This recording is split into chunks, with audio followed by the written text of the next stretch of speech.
بسم اللہ الرحمن الرحیم۔ السلام علیکم۔ سنہری باتیں ود مومنہ۔ امید ہے کہ آپ سب لوگ بالکل ٹھیک ہوں گے اور خیریت سے ہوں گے۔ آج میں آپ سے حضرت عیسیٰ کے پیغام کے بارے میں ویڈیو شیئر کرنے لگی ہوں اور ساتھ میں یہ واقعہ بتانے لگی ہوں کہ حضرت عیسیٰ علیہ السلام کو اللہ تعالیٰ نے آسمان پر کیسے اٹھایا اور کیوں اٹھایا تھا۔ یہ بہت ہی دلچسپ موضوع ہے، اس کو ضرور سنیں۔ چلیں واقعے کو مکمل سننے سے پہلے آپ میرے چینل کو سبسکرائب کریں اور بیل آئیکن کے بٹن کو دبانا مت بھولیے گا۔ جب بنی اسرائیل ہر طرف نفرت، حسد اور مساکین پر ظلم کرنے لگا اور ان میں ظلم بڑھنے لگا تو اللہ نے اپنے نبی عیسیٰ مسیح کو ان کے لیے منتخب کیا۔ تو یوں اللہ کے نبی عیسیٰ مسیح بنی اسرائیل کے بڑے بڑے عالم اور معتبر لوگوں سے کہنے لگے کہ کیوں ظلم کرتے ہو، غریبوں کا حق کیوں کھاتے ہو؟ اے لوگو، حقیقی اللہ وہ ہے جو سب انسانوں کو برابر کے حقوق دیتا ہے، جس کے نزدیک امیر اور غریب میں کوئی فرق نہیں، جس نے سب کو مٹی سے بنایا ہے، کالے رنگ والا اور سفید رنگ والا برابر ہے۔ لوگ حضرت عیسیٰ مسیح کا مذاق اڑانے لگے اور پھر اللہ کے نبی اللہ کی نشانیاں ظاہر کرنے لگے۔ آپ کو مسیح اس لیے کہا جاتا ہے کیونکہ مسیح کا مطلب کثرت سے زمین پر جہاد کرنے والا یا ہاتھ پھیرنے والا کے ہیں، اور اللہ نے آپ کے ہاتھ میں شفا رکھی تھی۔ آپ نابینا کی آنکھوں پر ہاتھ پھیرتے تھے تو وہ دیکھنا شروع کر دیتا تھا۔ کوڑ کے مریض جس سے پوری دنیا نفرت کرتی تھی، آپ کے مبارک ہاتھ جس کوڑ کے مریض پر لگتے تھے تو اللہ کے کرم سے وہ صحت یاب ہو جاتا تھا۔ آپ مٹی کے پرندے بنا کر جب فضا میں پھینکتے تھے تو وہ مٹی کے پرندے زندہ ہو کر اڑنا شروع ہو جاتے تھے، اور جب بھی آپ کسی مردے کے اوپر ہاتھ رکھتے تھے تو وہ اللہ کے فضل و کرم سے زندہ ہو کر بولنے لگتا تھا۔ بنی اسرائیل کے لوگوں نے جب یہ معجزات دیکھے تو دن بہ دن آپ کی باتیں سننے لگے، آپ کو اللہ کا نبی تسلیم کرنے لگے۔ بس یہی ڈر اس وقت کے بادشاہوں اور عالموں کو کھانے لگا کہ کہیں ہماری حکومت ختم نہ ہو جائے، لوگ عیسیٰ مسیح کو اللہ کا نبی سمجھ کر اپنا بادشاہ نہ بنا دیں۔ تو بس بنی اسرائیل کے بادشاہ اللہ کے نبی حضرت عیسیٰ مسیح کو شہید کرنے کی سازشیں بنانے لگے۔ حضرت عیسیٰ علیہ السلام پوری قوم کو مخاطب ہو کر فرمانے لگے، اے لوگو، اللہ سے ڈرو۔ میں اللہ کی طرف سے آیا ہوں تاکہ تم آپس میں محبت، پیار اور امن سے زندگی بسر کر سکو۔ کچھ لوگ آپ پر ایمان لے آئے، کچھ لوگ آپ کے ساتھ رہنا شروع ہو گئے اور کچھ اس وقت کے بادشاہوں کے ساتھ آپ کو شہید کرنے کی سازشیں کرنے لگے۔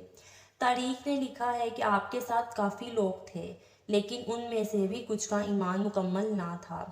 اس بات کا فائدہ اٹھاتے ہوئے بنی اسرائیل کے عالم اور بادشاہوں نے ان لوگوں کو خریدنا چاہا جو حضرت عیسیٰ کی طرف تھے۔ ان میں سے ایک جس کا نام یہودا تھا، اس نے اس وقت کے بادشاہ کے سامنے اپنے آپ کو بیچ دیا اور یہ کہا کہ میں تمہیں بتاؤں گا کہ عیسیٰ مسیح کہاں ہے، اور یوں یہودا ان لوگوں کے لیے جاسوسی کرنے لگا۔ ان دنوں اللہ کے نبی حضرت عیسیٰ علیہ السلام مذہبی تہوار منانے کے لیے بیت المقدس آئے ہوئے تھے۔ کھانا کھانے کے بعد آپ شہر سے باہر آتے ہیں اور کشمنی نام کے ایک جگہ پر رات گزارنے لگتے ہیں۔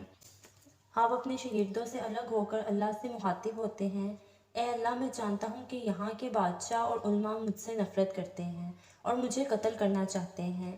اے میرے خالق، میری مدد فرما اور مجھے ان کے شر سے نجات دے۔ بس اتنے میں حضرت جبرائیل علیہ السلام اللہ کے حکم سے نازل ہوتے ہیں اور فرماتے ہیں کہ اے مریم کے بیٹے، اللہ فرماتا ہے کہ آج رات اللہ تجھے زمین سے آسمان کی طرف اٹھائے گا، تیرا رب تجھے ان لوگوں کے شر سے بچائے گا، اور وہ لوگ جنہوں نے تیری تعلیمات کو تسلیم کیا ہے، اللہ انہیں مشرک اور کافر لوگوں پر فضیلت بخشے گا، اور قیامت کے دن اللہ ایسے اختلافات کا فیصلہ بھی فرمائے گا۔ اتنے میں حضرت جبرائیل علیہ السلام فرماتے ہیں کہ اے روح اللہ، تیری بلندی کا وقت آ پہنچا ہے۔ بس اللہ نے ایک عجیب معجزہ دکھایا کہ یہودا کا حلیہ حضرت عیسیٰ مسیح جیسا ہو گیا اور عیسیٰ مسیح کو اللہ نے آسمانوں کی طرف بلند کر دیا۔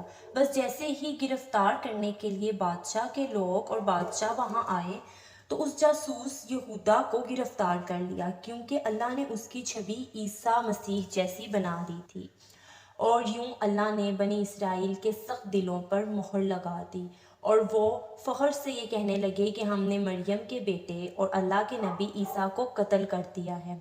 انہوں نے یہ سمجھا کہ ہم نے عیسیٰ مسیح کو صلیب پر چڑھا رکھا ہے، بلکہ حقیقت تو یہ تھی کہ وہ اس معاملے میں غلط فہمی کا شکار تھے۔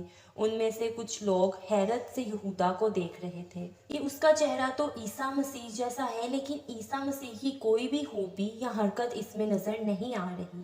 وہ بس اپنے وہم و گمان کی پیروی کر رہے تھے۔ حقیقت تو یہ ہے کہ عیسیٰ مسیح کو انہوں نے قتل نہیں کیا تھا، کیونکہ اللہ کے نبی عیسیٰ روح اللہ کو اللہ نے صحیح سلامت آسمانوں کی طرف بلند کر دیا تھا اور اپنی جگہ عنایت فرمائی، اور قیامت سے پہلے اللہ ان کو پھر سے ظاہر کرے گا اور دنیا کے نزدیک حق و باطل کو واضح کرے گا۔ بے شک وہ ہر چیز پر قدرت رکھتا ہے، بے شک اور وہی خالق اور وہی مالک ہے۔ حضرت عیسیٰ کے ہاتھوں جو بھی اللہ نے معجزات کروائے، جیسے کہ وہ پرندوں کو مٹی سے بنا کر ان میں جان آ جاتی تھی اور مردوں میں جان آ جاتی تھی، نابینا دیکھنے لگ جاتے تھے، کوڑ کی بیماری جس کا کوئی علاج نہیں تھا وہ بھی ہونے لگتا تھا، یہ سب کچھ اللہ کے فضل و کرم سے ہوتا تھا۔ اللہ نے اپنے نبی کے ذریعے ان کو بس ایک وسیلہ بنایا تھا، ان کے ذریعے یہ معجزات اسی لیے کروائے تھے تاکہ جو وہ قوم تھی، جو بنی اسرائیل وغیرہ تھے، وہ لوگ ان پر اور اللہ پر ایمان لے آئیں۔ مگر نہیں، جن کے دلوں پر مہر لگ گئی ہو، جن کے دل اللہ نے سخت کر دیے ہوں، جن سے جہنم کو اللہ نے بھرنا ہی بھرنا ہے، ان کے دلوں سے وہ مہر پھر نہیں ہٹ سکتی۔ اس واقعے سے ہمیں یہ سبق حاصل ہوتا ہے۔ اسی کے ساتھ آپ کو میری ویڈیو، یہ واقعہ ٹاپک پسند آیا ہو تو میرے ویڈیو کو لائک، شیئر اور کمنٹ لازمی کر کے بتائیے گا۔ بیل آئیکن کے بٹن کو دبانا مت بھولیے گا تاکہ اسی طرح کے اسلامک کنٹینٹ اور مزید معلوماتی ویڈیوز جو ہیں وہ آپ تک پہنچ سکے، اور اسی کے ساتھ ساتھ آپ مجھے اپنی دعاؤں میں بھی یاد رکھیے گا۔ جزاک اللہ۔